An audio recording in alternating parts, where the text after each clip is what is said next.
to say thank you for the prayer. That was lovely. And if there's anybody that needs to bring things up and put them into the baskets, they're welcome to do it.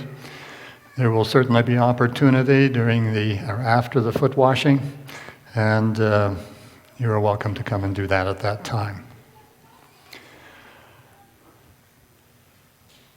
My mother was a gracious hostess.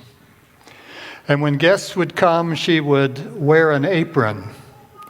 And if the table was too small for everybody to seat at, she would stand, making sure that everyone had plenty to eat and ready to replenish any dish that seemed to be running low. Today we have come to Jesus' table. And I know that usually we think of Jesus occupying the place of honor, and we are his servants, and that is good, because indeed that's how it should be. But I want you to think in a little different vein this morning. I want you to think about Jesus as our host, the one who is wearing the apron, the one who is ready to provide every need that we have. And we are his guests. Let me tell you a parable. And it's only a parable with no intent of any political overtones. Suppose that you are a server at banquets. And during one of those banquets, a courier shows up asking for you. And when he has found you and identified you, he hands you an envelope, a rather regal-looking envelope. And then he steps back, waiting for you to respond. Inside, as you open it, you see that it's an official letter, written on not just the ordinary kind of stationery, but the heavier kind, the whiter kind. And it's embossed with gold. And you read. It's an invitation. It's brief, but it's clear. Dear, and your name. Your Majesty, the King of England, is pleased to invite you as the guest of honor to a royal banquet at Buckingham Palace on, and the date is there. This banquet will be a special and memorable occasion, and your presence is highly valued. Attached herewith is your table reservation for your reference. Please confirm your acceptance so final arrangements can be made. RSVP. Well, you look at the courier and you, in puzzlement, and you say, is this a joke? Very seriously, he replies, no, sir, or ma'am. I was sent specifically by His Majesty to bring you this invitation and will carry back your reply. Will you accept? What would you do? What would you say? Would you say, well, just a minute, let me check my calendar to see if I'm free on that day? Or, let me give some thought to this. I'm pretty busy these days. In fact, I have a real estate appointment. I'm buying some property, and I think that was the day that I was supposed to meet with him. Or would you say, I guess I need to talk this over with my family.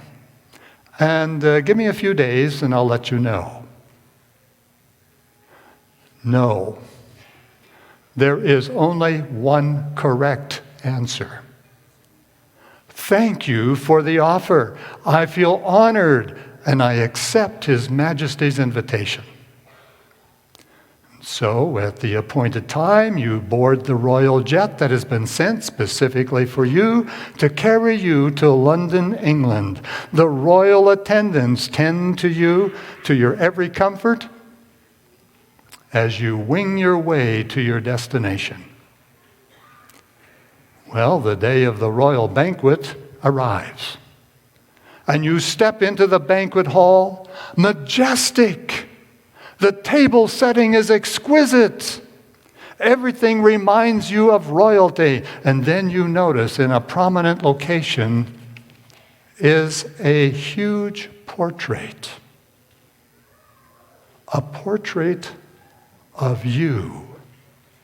The attendant ushers you to the place of honor and seats you, and as your senses try to take it all in, you can hardly believe that this is happening to you. And then you sense a gentle touch on your shoulder. You turn. And as you turn, you look and you see the smiling face of your king. But he's not wearing a crown. He's not even dressed in royal regalia. But you notice immediately that over his common clothes, he's wearing an apron. Inside of you, everything screams. You just simply say, no, I'm the one that's supposed to be wearing the apron, not you. But he only replies, not today. Today, you are the guest of honor. I will be your host. I will be serving you. Now, I will make a political statement. Jesus is your king. He has invited you to his royal banquet hall. Today your king says to you, you are my guest of honor. Today I will be your host. Today I will be serving you. Our king knows who he is. He knows that he is royalty. But it's not beneath his dignity to be the host to serve you or me. In the Gospel of John, it is written, Jesus, knowing that the Father had given all things into his hands, and that he had come from God and was going to God, Jesus knew he was royalty. After that, he poured water into a basin and began to wash the disciples' feet and to wipe them with the towel with which he was girded. Picture verses 4 and 5, because John uses some very word pictures here. It says that he gets up from the supper, meaning the Passover supper. It says that he laid aside his outer garments, and he takes a towel and he girds himself. In other words, he puts on the apron. And then he pours water into the basin.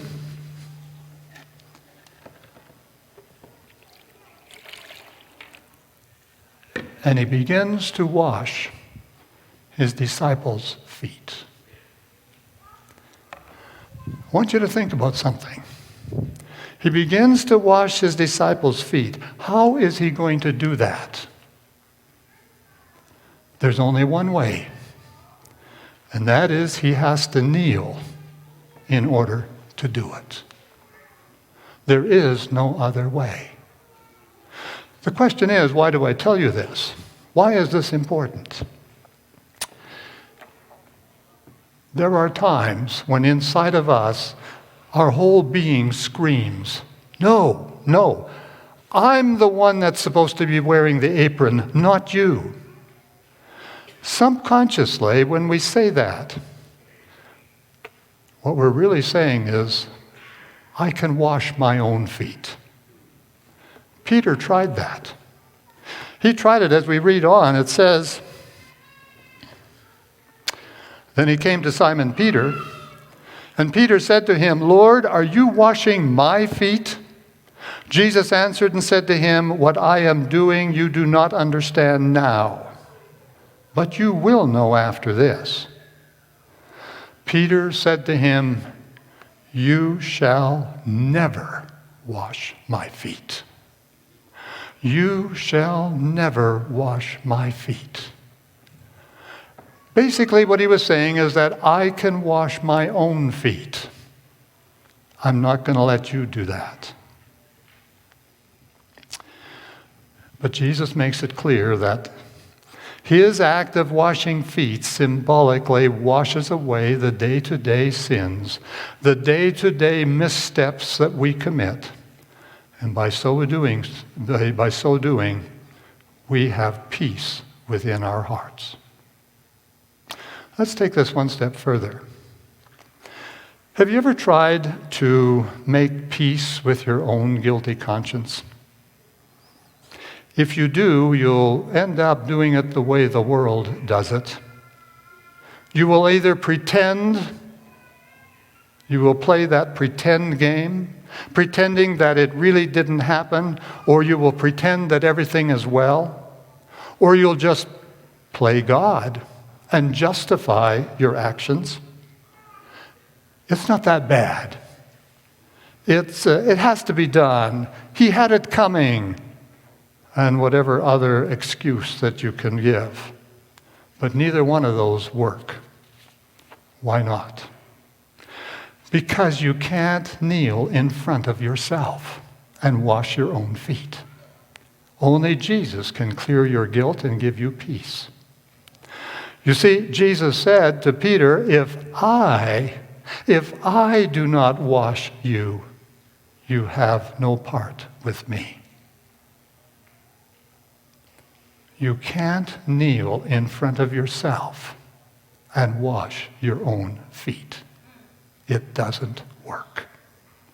Because when you kneel, your feet are behind you. So he says in John 14, verse 12 to 15, so when he had washed their feet, taken his garments and sat down again, he said to them, do you know what I have done to you? You call me teacher and Lord, and you say, well, for so I am. If I then, your Lord and teacher, have washed your feet, you also ought to wash one another's feet. For I have given you an example that you should do as I have done to you. So as we participate in the foot washing service, think of the person kneeling in front of you. Think of that person as representing your King Jesus. He is washing your feet. Jesus is washing your feet. Symbolically, your host is washing your sins away. And then gently, Jesus dries your feet with the towel that he's wearing. The apron. And then as we gather at the table, King Jesus, our host, is serving us. He takes the bread and he blesses it and he gives it to us saying, take, eat, this is my body. And likewise the cup of grape juice, and he says, and he gives thanks. And he gave it to them, saying, drink from it, all of you, for this is my blood of the new covenant, which is shed for many for the remission of sins.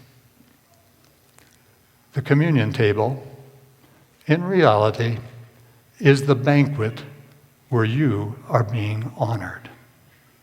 In your honor, Jesus promises that every blessing is yours that heaven can bestow for this life and for the life to come. This is not the banquet of sorrow. This is the banquet of rejoicing. Not rejoicing in what we have done, but in what our host has done on our behalf. And then your King will pronounce that special blessing on us. My peace I give to you, not as the world gives, but as I give. So your Royal Majesty, the King of Heaven, is pleased to invite you as the guest of honor to his royal banquet on December 31, 2022. Please accept that invitation now. At this time, we're going to prepare to separate for the ordinance of foot washing. Judith, I'm going to invite you to come up But you need to know that Seventh-day Adventists celebrate an open communion. Whether you are a member of this congregation or a member of the Adventist church or otherwise, does not matter. If you have given your heart to the Lord, you are invited to participate. Or you are invited to observe if participation is uncomfortable for you. But Judith, give us directions as to where to go.